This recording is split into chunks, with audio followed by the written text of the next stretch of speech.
আমার গুরুজি ভারতের পশ্চিমবঙ্গের গোল্ড মেডেলিস্ট ডাক্তার রবীন বর্মন স্যারকে অনুসরণ করে বিদেশি মডার্ন ঔষধ দ্বারা ক্লাসিক পদ্ধতিতে চিকিৎসা প্রদান করে থাকে। বন্ধুরা, এখন গ্রীষ্মকাল, বৈশাখের দ্বিতীয় দিন চলছে।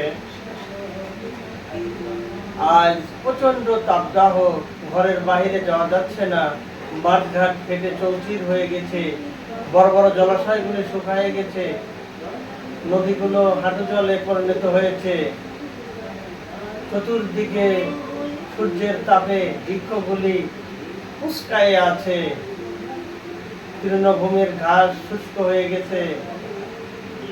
এমন পরিস্থিতিতে আমরা আল্লাহর সৃষ্টি আশরাফুল মাখলুকাত মানুষ সুস্থভাবে জীবনযাপনের উদ্দেশ্যে কিভাবে সুস্থভাবে জীবনযাপন করব এবং এই গ্রীষ্মকালে হিট স্ট্রোক প্রতিরোধে যা করণীয় আমাদের, সেই প্রসঙ্গেই আজকের ভিডিও।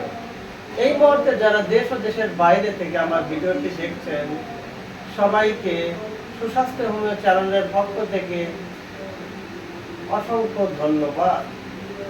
যারা আমার চ্যানেলে নতুন আসছেন, এখনো সাবস্ক্রাইব করেন নাই, তারা আমার চ্যানেলটি সাবস্ক্রাইব করে রাখুন, যাতে নিত্য প্রয়োজনীয় ভিডিওগুলি আপলোড দেওয়ার সঙ্গে সঙ্গে আপনারা দেখতে পান এবং অনেক অজানা জিনিস জানতে পারেন।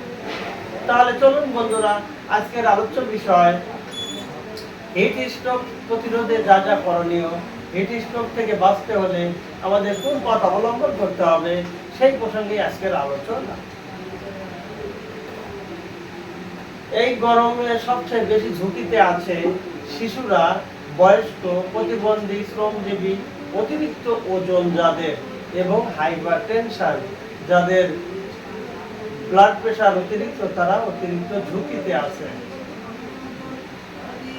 তাদের হিট স্ট্রোক থেকে বাঁচাতে হলে আমাদের কি কি আগাম ব্যবস্থা করতে হবে, কি কি করণীয়, সেই প্রসঙ্গে আজকের আলোচনা।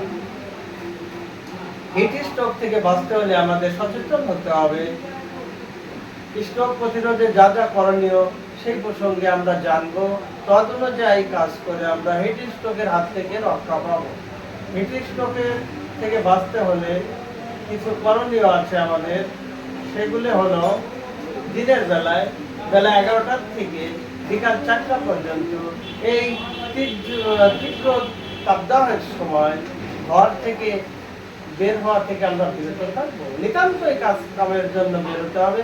অযথা রোদ্রের ভিতর আমরা শিশুদেরকে ঘোরাঘুরি, বয়স্কদেরকে ঘোরাঘুরি করতে দিব না। এবং যাদের হাইপারটেনশন আছে, ব্লাড প্রেশার, হৃদরোগ, তাদের কখনোই এই রোদের এই টাইমের ভিতর ঘোরাঘুরি করতে দিব না। নিতান্তই কাজের কারণে বের হতে হলে আমাদের রোদ এড়িয়ে চলতে হবে এবং যাতে মাথাতে সম্পূর্ণ শরীরে আমাদের রৌদ্রের তাপদাহের প্রভাব না পড়ে, সেজন্য টুপি, ছাতা বা কাপড় পরিধান করে মাথায় সূর্যের তাপ থেকে বিরত থাকার ব্যবস্থা করতে হবে। এ সময় হালকা রঙের সুতি কাপড় পরিধান করতে হবে।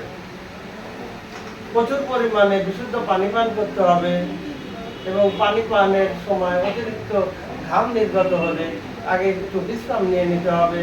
তারপরে ওর স্যালাইন অথবা সামান্য পরিমাণ লবণ ও চিনি মিশ্রিত জল পান করতে হবে, যেহেতু ঘামের সঙ্গে আমাদের শরীরের থেকে ইলেকট্রোলাইট পাস হয়, যাতে ইলেকট্রোলাইটের ভারসাম্য রক্ষা হয়, এই জন্য এরকম পানি পান করতে হবে।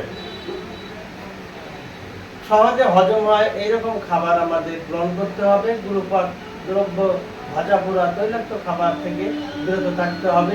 ফাস্টফুড খাবার কখনোই গ্রহণ করা যাবে না। বাসি খোলা খাবার থেকে বিরত থাকতে হবে, কারণ এই গ্রীষ্মকালে মশা মাছির উপদ্রব বেশি হয়। মাছি বসা খাবার থেকে আমাদের বিরত থাকতে হবে।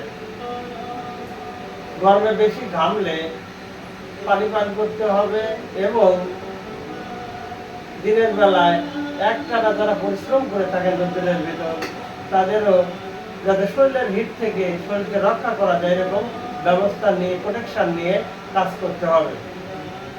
সম্ভব হলে একাধিকবার পানির ঝাপটা শরীরে দিতে হবে অথবা ভিজা কাপড় দিয়ে শরীর বারবার মুছে ফেলতে হবে। পোশাকের রং হলুদ বা গাঢ় হলে বারবার প্রচুর পরিমাণ জল পান করতে, বিশুদ্ধ পানি পান করতে হবে। তাহলে আমরা হিট স্ট্রোকের হাত থেকে রক্ষা পাব।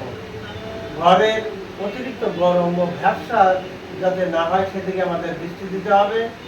হিট স্ট্রোক হলে দ্রুত রোগীকে ঠান্ডা পরিবেশে নিয়ে যেতে হবে এবং ঠান্ডা পরিবেশে রাখতে হবে। বারবার ভিজা কাপড় দিয়ে শরীর মোছাই দিতে হবে এবং জলের ঝাপটা দিতে হবে। যে কোনো উপায়ে রোগীর শরীরের তাপমাত্রা কমাই ফেলতে হবে।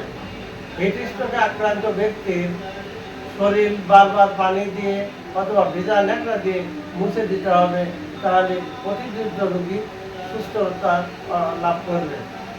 প্রয়োজনে ভিজা কাপড় দিয়ে হিট স্ট্রোক করা রোগী ঠান্ডা পরিবেশে আনার পরে ভিজা কাপড় দিয়ে কিছুক্ষণ ঝরিয়ে রাখতে হবে। তাহলে রোগী দ্রুত আরোগ্য লাভ করবে। প্রয়োজনে প্রাথমিক পর্যায়ের চিকিৎসা প্রদান করতে হবে।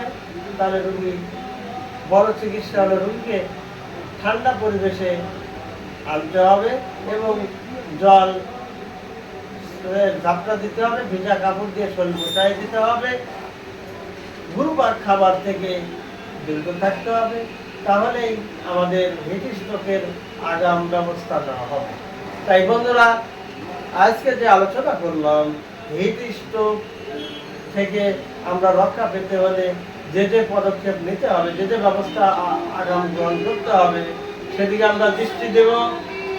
তাহলেই হিট স্ট্রোকের হাত থেকে আমরা রক্ষা পাবো, শরীরকে সুস্থ রাখতে সক্ষম হব। আর আমরা সুস্থ থাকলেই আল্লাহর ইবাদত বন্দেগী সঠিকভাবে করতে পারবো, আমাদের কাজ কাম সঠিকভাবে করতে পারবো। যারা স্টুডেন্ট পড়ালেখা ঠিক সঠিকভাবে করতে পারবে, বয়স্করা আল্লাহর ইবাদত সঠিকভাবে করতে পারবে।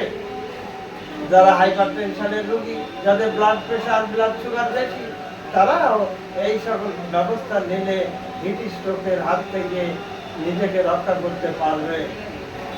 বন্ধুরা, আমার এই গ্রীষ্মকালে চতুর্দিকে তাপদাহের কারণে বের হওয়া, এমনকি পশু পাখিরাও অযথা কারণে বের হচ্ছে না। এই পরিস্থিতিতে আমাদের নিজের জীবনকে আমরা সুস্থ রাখার চেষ্টা করব। হিট স্ট্রোকের হাত থেকে বেঁচে থাকার জন্য আমরা মোকাবেলায় যে সকল পদক্ষেপ গ্রহণ করলে আমরা সুস্থ থাকতে পারবো, সেই পদক্ষেপ গ্রহণ করে হিট স্ট্রোকের হাত থেকে নিজেকে রক্ষা করব। তবেই আমরা সুস্থ জীবনযাপন করতে সক্ষম হব। আর আমার ভিডিওটি প্রদানের মুখ্য উদ্দেশ্য, আপনারা জানুন, সুস্থ জীবনযাপন করুন, আল্লাহর ইবাদত বন্দেগী করুন।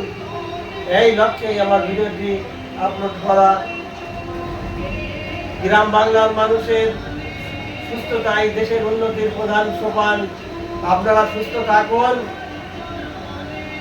আপনি সুস্থ হলে আপনার পরিবার, পাড়া প্রতিবেশী, সমাজ, দেশ সুস্থ। নিজে সুস্থ থাকুন, আপনার জীবনকে দীর্ঘায়ু করুন। এই কামনা করে আজকের আলোচনা এখানেই টানছি। আসসালামু আলাইকুম।